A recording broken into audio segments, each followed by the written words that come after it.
Welcome. Welcome to Change Lives. This is the programme that seeks to share with you the stories of people whose lives have been changed by Jesus. And so now Keith is going to read the story of a gentleman whose life has been changed by Jesus. And it's called My Story. I was born and lived in Northern Ireland until 1964, when I moved across to North London. I have a twin brother, and as boys we were sent to Sunday school every Sunday morning, usually accompanied by my older sister. We were told Bible stories and taught the Ten Commandments. My mother, who was a Christian, taught us the Lord's Prayer.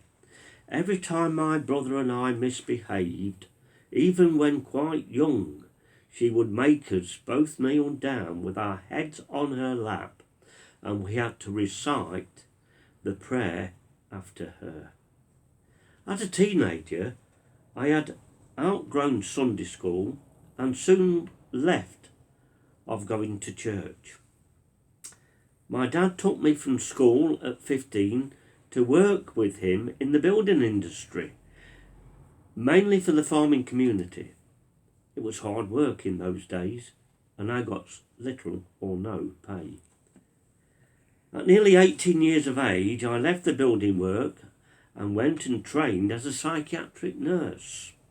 This was followed 4 years later by general nursing training. Like the prodigal son, I had money and soon got involved in wrong living, especially over drinking.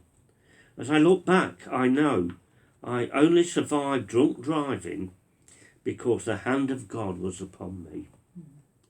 My move to London made it worse because my best friend was a chronic alcoholic. Life was empty and purposeless.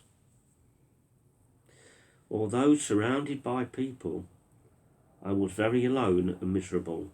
At night I would lie in bed and pray the Lord's Prayer, also saying, God, if you're real, please help me. In June 1964, while alone in my bed sit around noon, I was suddenly overwhelmed by God, who unexpectedly came rushing into my life. God opened the eyes of my understanding and showed me Jesus dying on the cross for me, and I was able to believe it.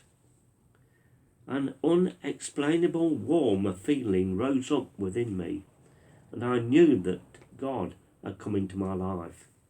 I was so thrilled that I just wanted to run out into the street and tell someone. Soon I found a church and became a regular attendee. In the following 6 months, God completely took away the desire for alcohol. Over the years, God had continued to be with me. He gave me a dear Christian wife. She had previously been praying that I would come to faith and I have three lovely children. Even as a Christian, we are not spared the problems of life. There have been good times and bad times, time of grief and sorrow. Through them all, Jesus has been with me and lifted me out of them all. I continue to take an active part in the church in which Jesus has placed me. I have found Jesus to be my way, truth, and life. Jesus promised that the truth would set me free. He had set me free from being a slave to things that I could not get free from myself. Jesus has forgiven me, healed me, and given me the gift of life which will last forever. Jesus is in my life. He is my joy, my happiness, my everything. That's great to hear that story of a life that was changed, turned round, of a gentleman who could have ended up as a chronic alcoholic, but Jesus stepped in and saved him. I pray that you will consider the claims of Jesus in your life. Thank you for listening. God bless.